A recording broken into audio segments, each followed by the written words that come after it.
Welcome back and happy Wednesday. I'm Josephine Sage. Let's talk weather. On America's Mattress Live Tower Cam right now, we have a little bit of those low-lying clouds as we look further east, actually giving a little bit of some snow flurries throughout these evening hours in those higher regions, but locally we're expecting some minimal cloud coverage tonight, and even as we wake up for the rest of this work week, we're also expecting, again, those partly cloudy skies, that minimal cloud coverage. Even over Montrose right now, we've got these beautiful blue skies sticking around, and our weather headlines are going to show us that actually we're expecting those afternoon highs already above those seasonal averages by just a couple of degrees. As we continue throughout the middle of the work week and even wrapping up the work week, we're going to continue with those above average temperatures.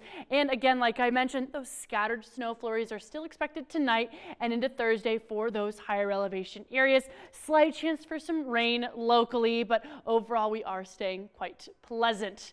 And in terms of that precipitation on where it's landing, we're noticing in our overall setup tomorrow morning that Great Basin has quite a bit of some action over it. Fast forwarding into those afternoon hours, that's when we might feeling a tad bit of some rain over the Grand Valley, but overall all that snow accumulation is headed over the Elkhead ranges, the Gore ranges, that Vail Pass region, where actually 10 to 20 inches can be seen. So quite the variety. Some of those models are a little bit uncertain of where that snow is going to land, but could be some dangerous road conditions out there if you do have those travel plans, even into those evening hours of Thursdays when it's going to clear on out of the region. In terms of just how much snow is going to land, we're going to notice again those Elkhead and those Gore ranges is where those double digits are going to start landing. And hey, can you feel the love tonight? Well, you will be feeling a little bit of some above average temperatures. 52 degrees in Grand Junction right now, 50 through Moab, 48 through Montrose. We're actually looking at 35 in Aspen and 32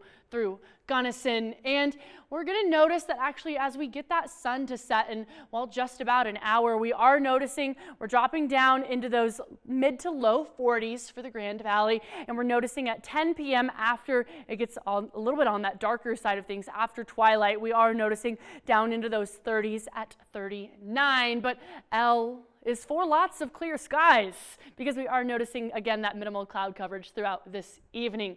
Our almanac will even show that on the high end of things we are pushing again a full 5 degrees above what we're typically used to on the high end of things and just a few degrees above what we're typically used to even on that low end from last night. And this evening even that low is actually at 32 degrees, 36 through Moab, 27 in Montrose. Gunnison is the only area with those single digit evening lows. And tomorrow also feeling quite pleasant as we're getting towards the end of the work week. 53 in Grand Junction, 50 as we look towards Montrose, mid 50s through Moab. And I've been talking about this, but as we look towards the future, we're looking at a 50% chance above normal temperature for both Grand Junction and both Montrose because it's a love story for the next 7 days. Discovery Auto Group's 7-day forecast has those 50s sticking around, and even by Monday, Tuesday, and Wednesday, those upper 50s and 60s will be seen. Montrose has that same kind of trend, but a few degrees cooler.